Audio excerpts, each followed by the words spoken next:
Assalamualaikum teman-teman. Hari ini kita mau masak ikan gembung cabai hijau. Bahan-bahannya ikan gembung 5 ekor. Kemudian ada bawang merah, bawang putih, cabai kecil, cabai hijau, tomat dan serai. Kemudian ada gula dan garam.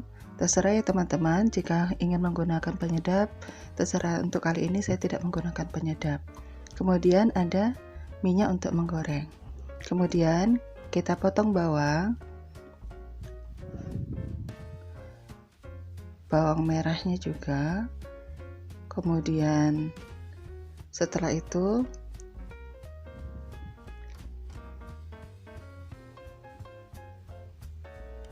setelah semuanya sudah selesai, kemudian kita potong bawang putih, cabai hijaunya,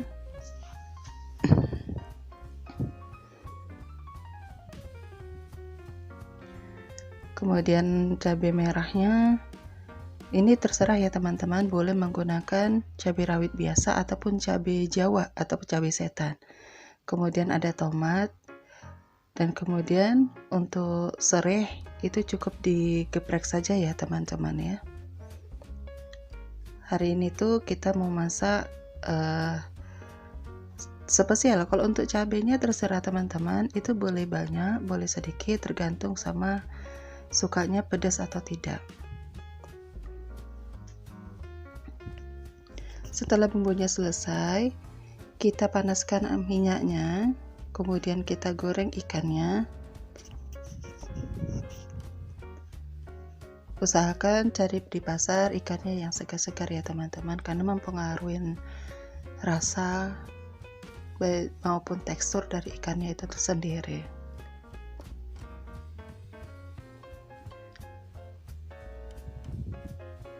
Setelah kering, setelah dibalik dan kemudian keringnya seperti ini, sudah bisa diangkat. Yang berikutnya kita akan mulai untuk menumis bumbu.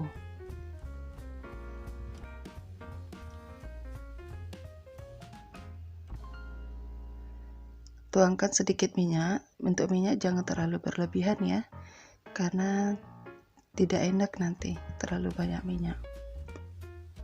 Kita masukkan bawang.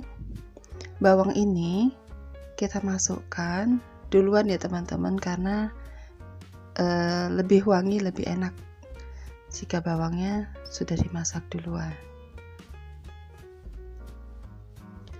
Untuk penggunaan cabai itu terserah ya teman-teman, mungkin ada yang suka cabai yang pedas ataupun tidak, itu semua tergantung sama selera masing-masing. Sudah sampai harum, berikutnya kita boleh masukkan cabenya ya teman-teman ya.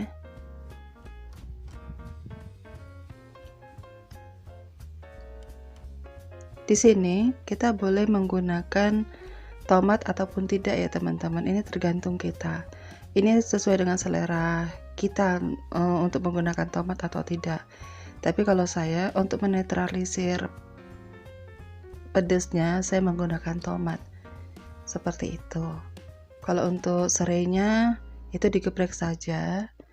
Kalau untuk pewangi yang lain seperti daun jeruk itu boleh digunakan. Jika ada di rumah silakan gunakan saja, karena akan lebih wangi hasilnya. Kalau tidak ada juga tidak apa-apa. Untuk ini ya, untuk seperti serai, lengkuas, daun jeruk itu boleh digunakan teman-teman. Silahkan jika ada masukkan saja. Ini karena kebetulan yang di rumah hanya ada serai, ya saya pergunakan serai. Kemudian di sini kita akan menambahkan sedikit air ya teman-teman ya. Setelah layu, sedikit layu cabenya agar nanti mudah dimakan. Cabenya ini bisa diganti sebagai sayur. Ya, kita masukkan air secukupnya saja, paling tidak bisa untuk merendam sedikit ikannya. Jadi ketika ikannya masuk bisa kerendam ya teman-teman, agar sedikit bumbunya bisa meresap ke dalam ikan nantinya. Kemudian kita masukkan gula, garam. Ini tergantung ya teman-teman, ada teman-teman yang tidak menggunakan gula, karena tergantung masing-masing, ada yang menggunakan gula, ada yang tidak, ada yang menggunakan penyedap, tergantung sama kebiasaan kita masing-masing di rumah dan pingin rasanya seperti apa, disesuaikan saja. Kemudian kita masukkan ikannya.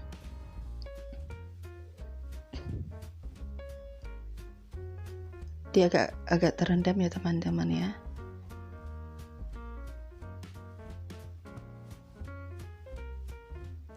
Nah, seperti ini.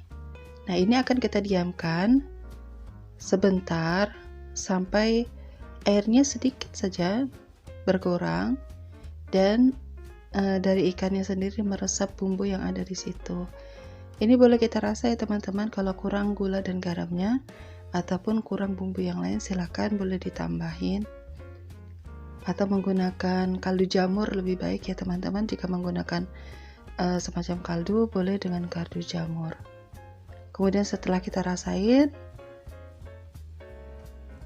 pas atau tidak, nah masakan ini sudah kelihatan, sudah bumbunya sudah layu, sudah kelihatan matang dan airnya sudah sedikit berkurang. Ini sudah bisa kita angkat ya teman-teman ya. Nah teman-teman, begini hasilnya. Ini sangat enak teman-teman, bisa dicoba di rumah, bisa, sebenarnya gampang, cuman kita potong-potong, tumis, masukkan, nah jadi teman-teman, insyaallah. Nah begini tampilannya teman-teman, semoga bisa dinikmatin ya. Jangan lupa subscribe, like, dan share ya teman-teman. Assalamualaikum.